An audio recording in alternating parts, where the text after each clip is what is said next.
আসসালামু আলাইকুম। আমি অসিত পাল। uylab এর পক্ষ থেকে আপনাদেরকে স্বাগতম। আজকে আপনাদের সাথে একটি আ Illustrator এর টিপস অ্যান্ড ট্রিকস নিয়ে কথা বলব। অনেক সময় দেখা যায় আমরা যখন ডিজাইন করি আমাদের ফাইল সাইজ অনেক বড় হয়ে যায়। দেখা যায় 50 এমবি, 60 এমবি বা 100 এমবি। ঠিক আছে? তো আপনি যে আর্টওয়ার্কটা করেছেন বা ডিজাইনটা করেছেন, তো সেই ডিজাইনটা যদি আপনি কোনো মাইক্রোস্টক মার্কেটপ্লেসে সাবমিট করতে যান, তখন দেখা যায় যে একটা বাইন্ডিংস থাকে যে 50 এমবির উপরে হলে সেই ফাইলটি নেওয়া যাবে না বা নেয় না। ঠিক আছে? সেটা হোক ফ্রি পিক বা শাটারস্টক বা অন্যান্য যেসব মাইক্রোস্টক মার্কেটপ্লেস আছে। তো এখন কথা হচ্ছে তাহলে এটার সমাধান কি? তো এটার সমাধান হচ্ছে আপনি যেটা করতে পারেন যে আপনি আপনার ডিজাইনটাকে আ ২ টি ওয়েবসাইটের কথা বলব আজকে আপনাদের সাথে। তো ২ টির যেকোনো একটি ওয়েবসাইটের মাধ্যমে আপনি আপনার ফাইল সাইজটাকে রিডিউস করতে পারেন। ঠিক আছে? তো এটা একটা টি-শার্টের আর্টওয়ার্ক। আ তো এই আর্টওয়ার্কের যদি আমরা প্রপার্টিজ এ যাই, প্রপার্টিজ এ যদি ডিটেইলস এ ক্লিক করি, আচ্ছা জেনারেলি দেখতে পারবো আমরা। তো সাইজ আছে হচ্ছে 6.10 এমবি। ঠিক আছে?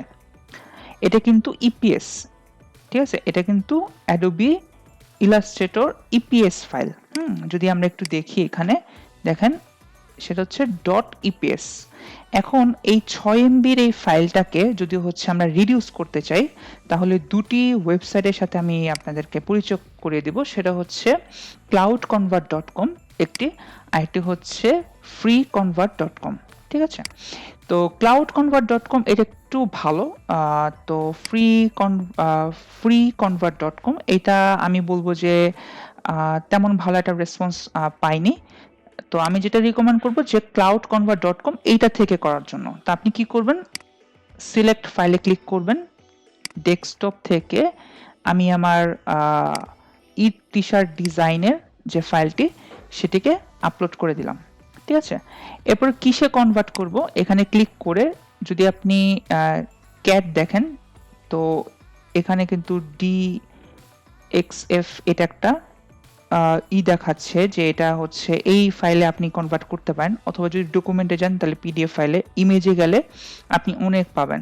ঠিক আছে? যেমন পিএসডি বা ইপিএস, জেপিজি, তারপর হচ্ছে টিআইএফএফ অনেক আছে।